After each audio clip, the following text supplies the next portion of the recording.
टनकपुर गांव में जानकी नाम की एक बूढ़ी औरत फूस की झोपड़ी में अकेले ही रहती थी। उसके पति का देहांत कुछ साल पहले हो चुका था। उसकी कोई औलाद नहीं थी। वो अकेली ही उस झोपड़ी में रहकर जैसे तैसे अपने दिन काट रही थी। उस बूढ़ी अम्मा के पास खाने के लिए भी कुछ नहीं था। कभी कभार गांव के कुछ लोग उसे खाना दे दिया करते थे और कई बार वो खाली पेट ही खाना खाकर सो जाया करती थी। एक रोज वो अपने आंगन में लगे नारियल पेड़ की छांव में बैठी हुई अपने भाग्य को कोसते हुए रो रही थी। हे भगवान, ये कैसी जिंदगी दी है तूने मुझे भागन को। पहले सारी जिंदगी औलाद के लिए तरसती रही और अब इस बुढ़ापे में अकेले रहकर भूखे पेट जिंदगी काट रही हूँ। इससे तो अच्छा होता तू मुझे अपने पास ही बुला लेता। आज पता नहीं कैसे दिन निकलेगा। ना ही मेरे पास खाने के लिए अनाज है और ना ही एक फूटी कौड़ी। तभी उसके बगल में ऊपर से आकर एक नारियल गिरता है। अरे ये क्या नारियल, आज इसे ही पीकर अपनी भूख मिटाती हो। जानकी जैसे ही उस नारियल को पीती है तो उसका मीठा पानी पीकर उसको बहुत ठंडक मिलती है।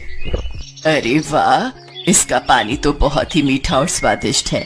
एक नारियल और तोड़कर पी लेती हूँ, बस उसी से पेट भर जाएगा। जानकी एक डंडा उठाकर नारियल तोड़ने की कोशिश करती है, लेकिन नारियल का पेड़ काफी ऊंचा होने के कारण वो उस तक पहुंच नहीं पाती। तभी वहां से एक जवान लड़का जिसका नाम धीरज होता है वहां से गुजरता है, जिसे देखकर जानकी उससे कहती है, अरे बेटा, क्या तुम इस बूढ़ी औरत के लिए नारियल तोड़ सकते हो? ये पेड़ बहुत ऊंचा है और मेरा हाथ इस तक नहीं पहुंच रहा। अगर तुम चाहो तो तुम भी अपने लिए एक नारियल तोड़ सकते हो। जानकी की बात मानकर वो लड़का नारियल के पेड़ पर चढ़कर 2 नारियल तोड़ता है। एक उसने जानकी को दिया और एक खुद पिया। अरे वाह, क्या मीठा पानी है इसका। स्वाद तो ऐसा है मानो अमृत हो। तुम्हारा बहुत बहुत शुक्रिया बेटा। धीरज वहाँ से चला जाता है, लेकिन उसकी अमृत वाली बात बार बार जानकी के कानों में गूंज रही थी। तभी जानकी को एक ख्याल आया। बात तो वो लड़का सही कह रहा था, इसका पानी सचमुच बहुत मीठा है। अगर मैं ये नारियल लोगों को बेचूं तो उन्हें जरूर पसंद आएगा। साथ ही मेरी थोड़ी आमदनी भी हो जाएगी, जिससे मेरा गुजारा चल जाएगा। इस उम्मीद के साथ जानकी अगली सुबह उठती है, लेकिन लाख कोशिशों के बाद भी वो उस पेड़ तक नहीं पहुंच पाती।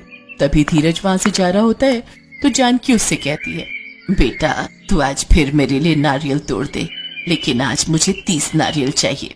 अम्मा, तुमने तो मुझे निकम्मा ही समझ रखा है। अरे मुझे अपने भी काम होते हैं। और इस पेड़ की ऊंचाई देख रही हो, अगर ऊपर से नीचे गिरा तो भरी जवानी में शहीद हो जाऊंगा। और तुम मुझे एक ही नारियल देती हो, उससे मेरा क्या फायदा? अच्छा, एक शर्त पर तो तोड़ूंगा। 30 में से 15 नारियल मेरे और 15 तुम्हारे। बोलो मंजूर है? ठीक है, 15 तुम रख लेना। धीरज जल्दी से पेड़ पर चढ़ता है, 30 नारियल तोड़ लेता है। वो अपने 15 नारियल लेकर चला जाता है। जानकी अपने नारियल उठाकर सड़क किनारे बेचने बैठ जाती है। तभी एक बड़ी सी गाड़ी से 6 लड़के उतरते हैं। अम्मा, 6 नारियल देना। हाँ बेटा, ये लो। अरे वाह, नारियल पानी तो बहुत मीठा है। सचमुच ये तो सच में बड़ा ही स्वादिष्ट है। अम्मा, एक एक हम सबको और दे दो। वाह भाई वाह, मजा आ गया। ये लो अम्मा, आपके पूरे 600 रुपए। उस दिन जानकी ने कई महीनों बाद एक साथ इतने रुपए देखे थे। ऐसे ही करके उसके पास और ग्राहक आते हैं और उसके सभी नारियल बिक जाते हैं। दूसरी तरफ धीरज भी अपने सारे नारियल बाजार में बेच आता है। आज तो अच्छी कमाई हो गई। अगर वह सारे नारियल मेरे हाथ लग जाए तो मुझे अच्छा मुनाफा हो जाए। एक काम करता हूँ, आज रात में ही सारे नारियल तोड़ लूंगा, ताकि उस बुढ़िया के लिए कुछ भी ना रहे। इधर जानकी आज बहुत खुश थी। आज उसने कई दिनों बाद भरपेट खाना जो खाया था। अगर ये नारियल का पेड़ ना होता तो आज भी मुझे भूखे पेट ही सोना पड़ता। जानकी भरपेट खाना खाकर सो जाती है। तभी धीरज आधी रात को उस नारियल के पेड़ के पास पहुंचता है। अरे हमने तो कल कितने सारे नारियल तोड़ लिए थे, लेकिन आज ये फिर उतने ही हो गए। धीरज मन में लालच लिए जैसे ही उस पेड़ पर चढ़ता है, लेकिन उस पेड़ पर चढ़े उसे काफी देर हो गई, लेकिन वो ऊपर जा ही नहीं पा रहा था। आखिर ये हो क्या रहा है? मैं जितना ऊपर चढ़ने की कोशिश करता हूँ उतना ही नीचे आ जाता हूँ। तभी वो पेड़ से नीचे गिर जाता है। नीचे गिरने के बाद वो पास में रखा एक बड़ा सा डंडा उठाता है और उससे नारियल तोड़ता है। कुछ ही देर में वो ढेर सारे नारियल तोड़कर बोरी में भर लेता है और उन्हें घर लेकर जाता है। अब मैं इन सब नारियलों को कल बाजार में बेच दूंगा और खूब पैसे कमाऊंगा। इतना कहकर वो सो जाता है। अगले दिन सुबह जब जानकी सोकर उठती है तो वो देखती है कि नारियल पेड़ के नीचे ढेर सारे नारियल रखे हुए थे। हे भगवान, इतने सारे नारियल! लगता है कल रात तेज आंधी आई जिसमें ये सारे नारियल टूटकर नीचे गिर गए। जब वो ऊपर पेड़ की तरफ देखती है तो हैरान रह जाती है। ये पेड़ तो कोई जादुई पेड़ की तरह है। इतने सारे नारियल हमने कल तोड़े, कितने ही आज जमीन पर पड़े हैं, लेकिन फिर भी ये पेड़ नारियल से पूरा भरा पड़ा है। वो उसमें से एक नारियल उठाकर पीती है और बाकी नारियलों को सड़क किनारे बैठकर बेचने लगती है।